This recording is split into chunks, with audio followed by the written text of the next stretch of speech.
Hey, how's it going, everybody? So, I had an interesting thought that I wanted to share. Not sort of producing this as a full video, but I wanted to put this out there and see what you guys thought. Still construction noise in the background. Sorry about that in advance. Yeah, I've been thinking about this nerf situation a lot, especially with Krampus, because he bared the brunt of the entire thing. And if you haven't seen that video, check it out. Easy to find on my channel. It's the most recent one I did before this. But, okay, here's what I was thinking. They've said before that they're not making adjustments based on people complaining, right? They said they're making adjustments based on data, and the data has shown that, this is kind of the same language they use from the Teleria Vela Gravemaker days, that when people were using those heroes on defense, they were winning disproportionately higher than people using other heroes. They don't want to have that kind of lopsided meta where there is simply a best. The Teleria situation, I've said this before and I'll say it again, was totally different.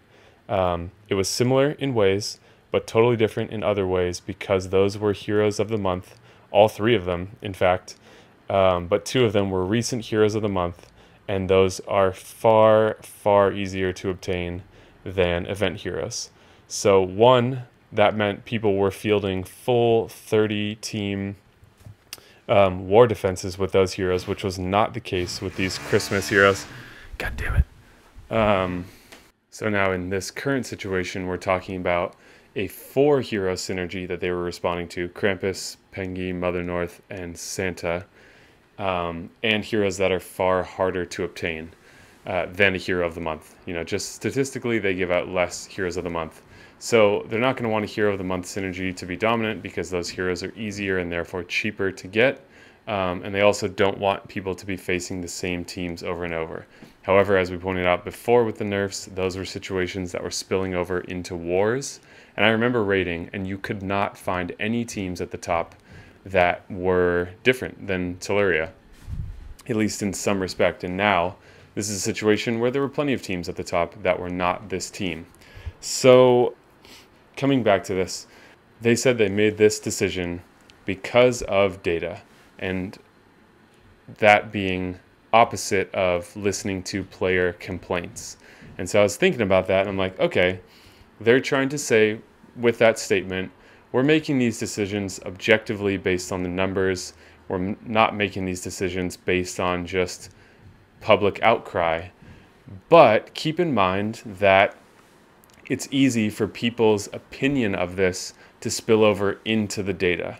So yes, they were difficult teams to face. However, what we might be seeing is a situation where some players, I'm not accusing anyone in particular, so no need to think that this is referring to you or that it's necessarily a bad thing. It's an observation. There's the possibility that some players were just trying to approach this team in the same way they would any other team. So I had 3 out of the 4 components of this as my own defense team for a little while. And I would see people attack me with, I'd have Krampus and maybe Znolfod out front. And I'd see people attack me with a mono blue team with not particularly good synergy, or with, I don't know.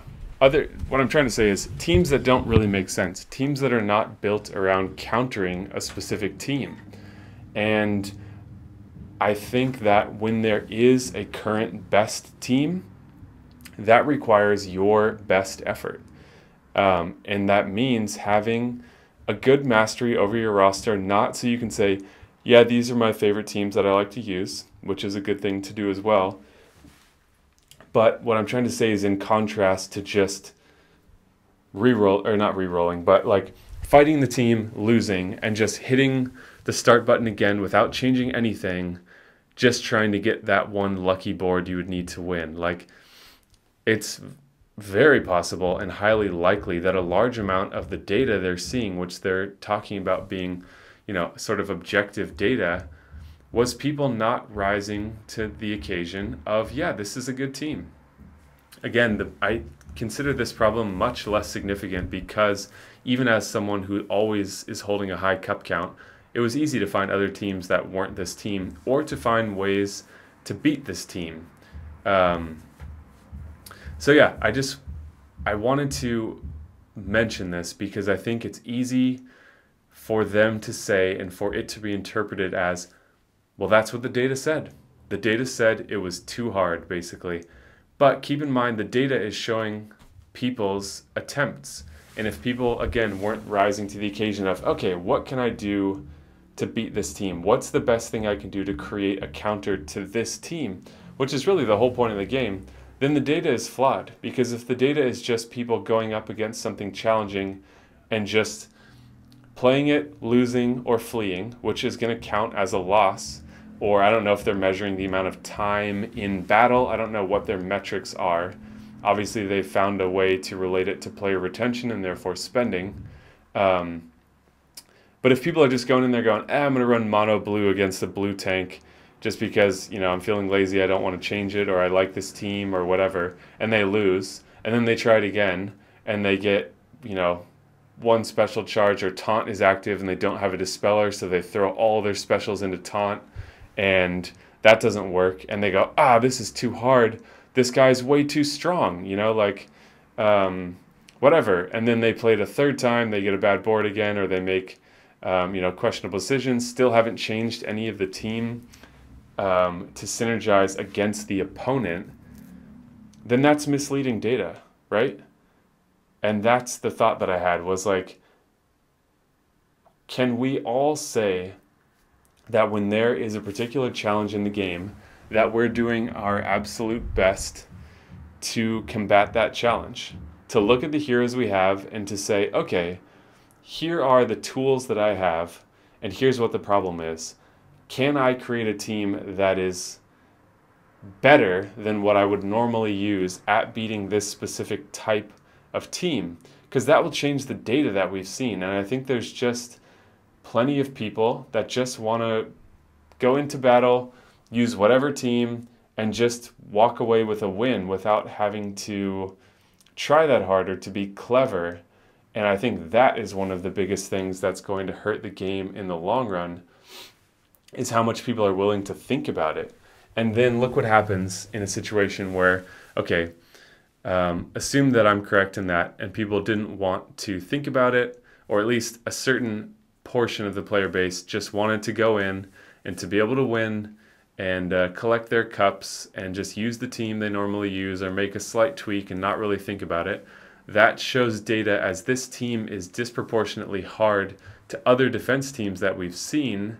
And then that leads to very real changes and significant player frustration of like, hey, I just invested a ton of money and resources in maxing this hero, and now they've been made worse.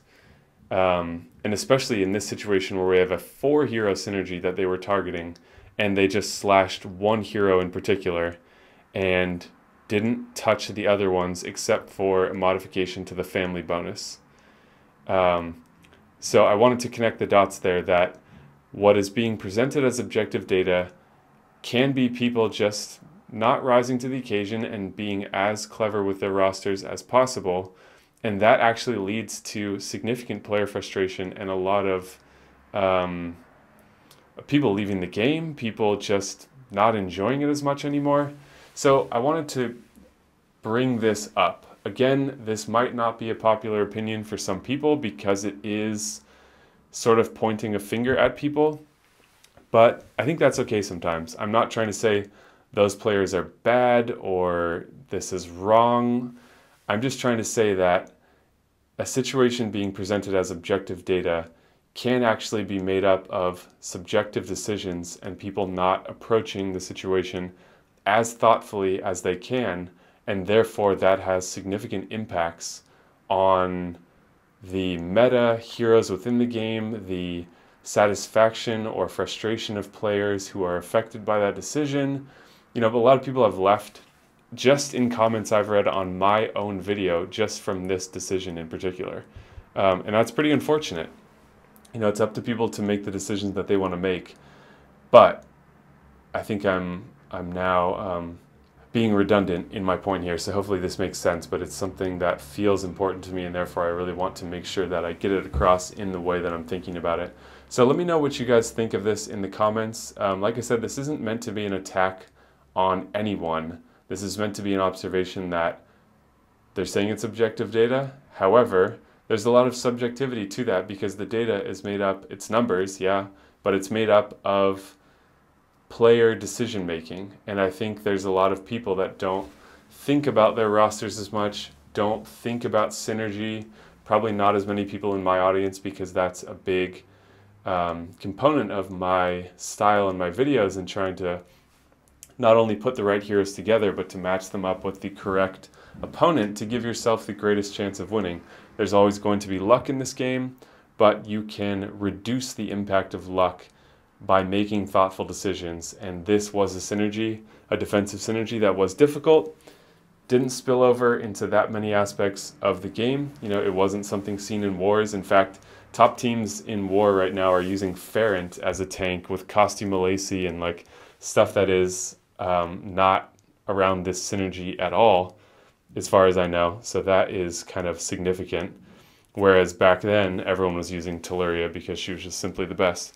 So takeaways from this, I guess, are be thoughtful about the way that you approach things in this game, because we are the data and that has real impacts on the game. Like, there might be people that were using a Krampus on their team but hadn't thought enough about how to really counter what they were up against. And now their own hero is impacted by the data that they unknowingly contributed in their own struggles against this team.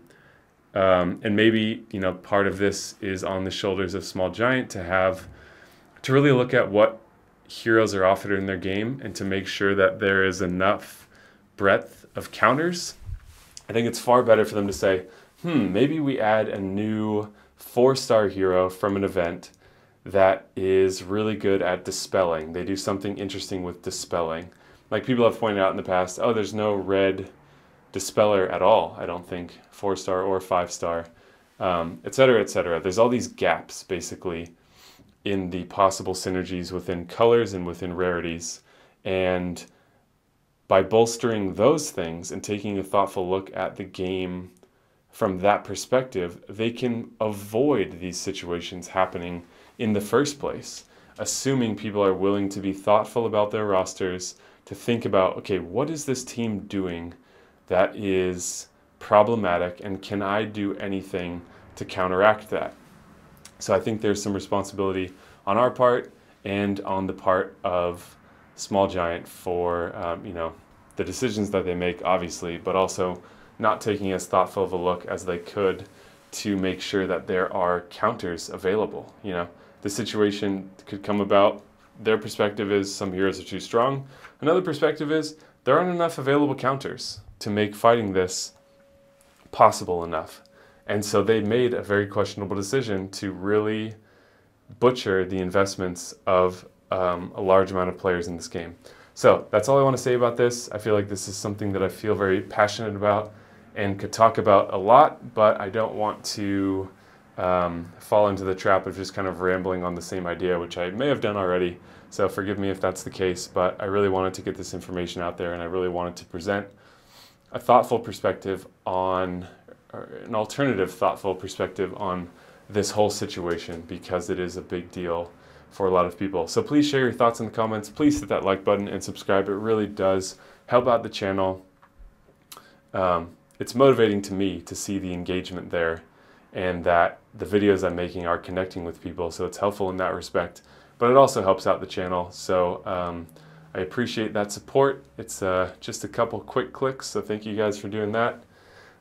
We have memberships as well if you want to show your support for the channel and receive some exclusive members only perks. Link in the description to check that stuff out. So thank you guys so much. Please share your thoughts below. I am going to read these comments, and I do want to see what people are saying, because this is something that I hadn't heard anyone talk about that I felt very strongly about. So thank you guys so much for watching, and I will see you in the next video.